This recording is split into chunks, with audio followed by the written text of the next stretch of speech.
wakabatishwa, wakaitwa wa Musa. Hebu rudia hiyo jambo tena, kwa sababu linasema sitaki mkose kufahamu. Ni kumbusho ya mambo yaliyopita, yaliyotendeka kwa ndugu zetu. Repeat. Tuko katika kitabu cha Wakorintho wa kwanza 10 na tuanze pale mstari wa kwanza.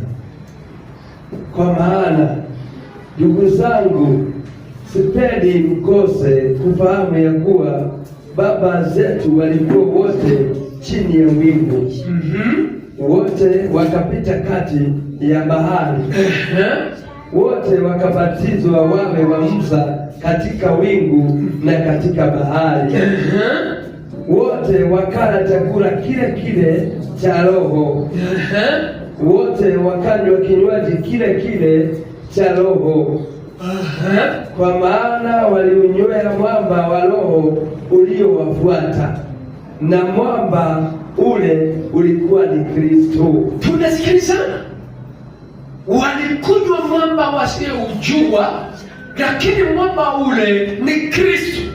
Sasa nataka kuambia wandugu zetu, sitaki mkose kufahamu mambo yaliyowatendekea wapendwa wetu.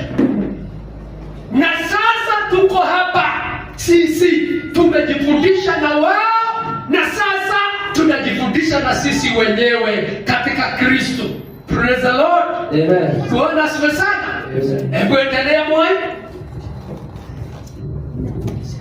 Mstari wa 5. Mstari wa 5.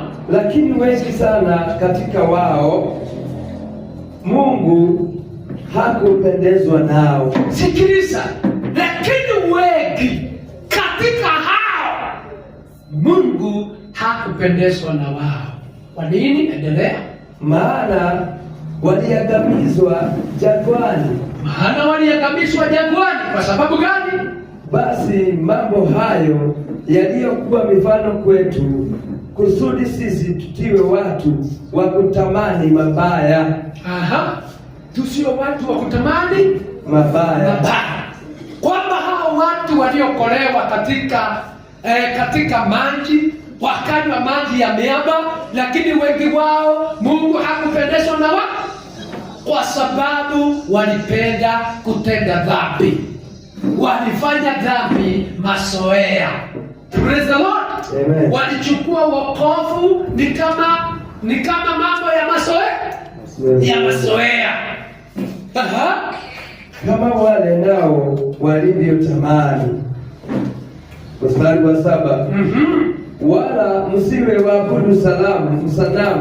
Wala msiwe waabudu sanamu, kama wengine wao walivyokuwa.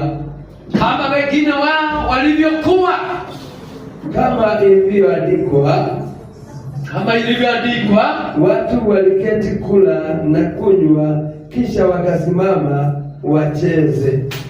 Watu walisimama, waliketi kula na kunywa, wacheze, wakiabudu mifano. Wala tusifanye usherati. Na kwanza jambo hilo la usherati, hata juzi ninaye message nilimeshatuma katika mitandao. Uzishi, usherati. Halo? Watu wamechukua hiyo ni kama jambo la mchezo. Sikiliza, vita zingine za usherati ni kali sana, mapigo yake ni kali sana. Tukirudi katika Biblia, watu wanachezea usherati sana, lakini Biblia inasema kwamba watu walikuwa wameumbwa wakae miaka mamia. Mnanisikiliza? Dhambi ya usherati ilipunguza miaka ya mwanadamu, na Methusela ndiye alikaa miaka ile mingi, alikaa miaka 969. Tunasikilizana? Lakini Biblia inasema na wana wa Mungu walipoona kwa wanadamu kumezaliwa wanawake warembo, wakaenda huko wakajitolea wanawake kama walivyotaka.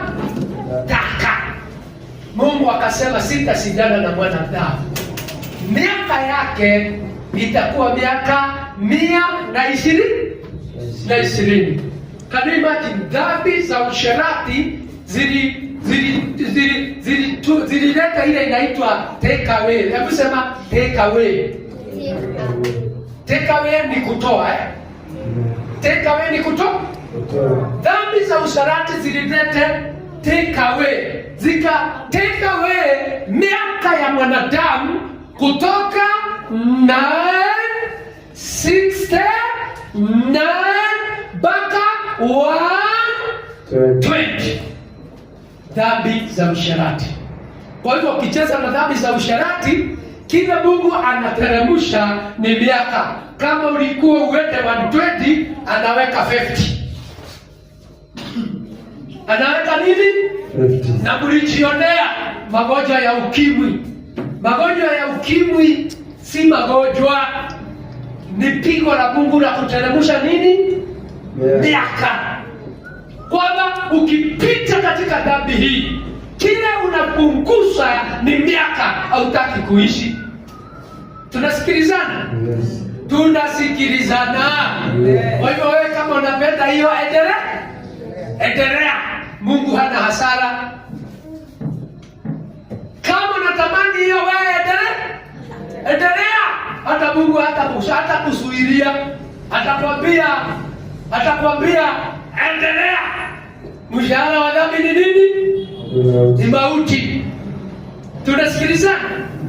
Kwa hivyo dhambi zingine ziliharibu, zikatuma tuondoke miaka mingi tufike baka. Na uone dhambi zimetupeleka hasara. Dhambi zimetutoa katika shamba la Edeni. Hatukuwa tuende tukalime, tulikuwa ni tuamuka na kuanza kukula matunda. Ni kuamuka na kuangalia ile matunda imeiba. Ilikuwa ni kuamuka na kuangalia ile matunda imeiba. Dhambi imetuma tuambiwa utakula jasho yako. Wamama wakaambiwa nao utachaa kwa uchungu. Nyoka naye akaambiwa nawe utaenda kwa mchanga.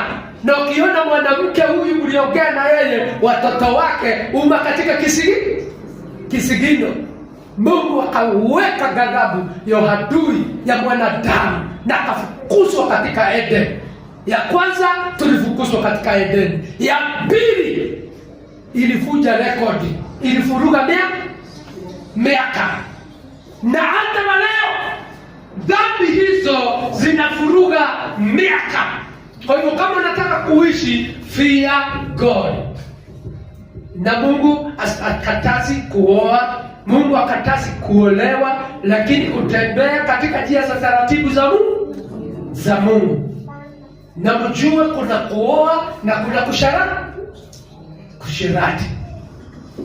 Kwa hivyo Mungu hatasuluhia watu wa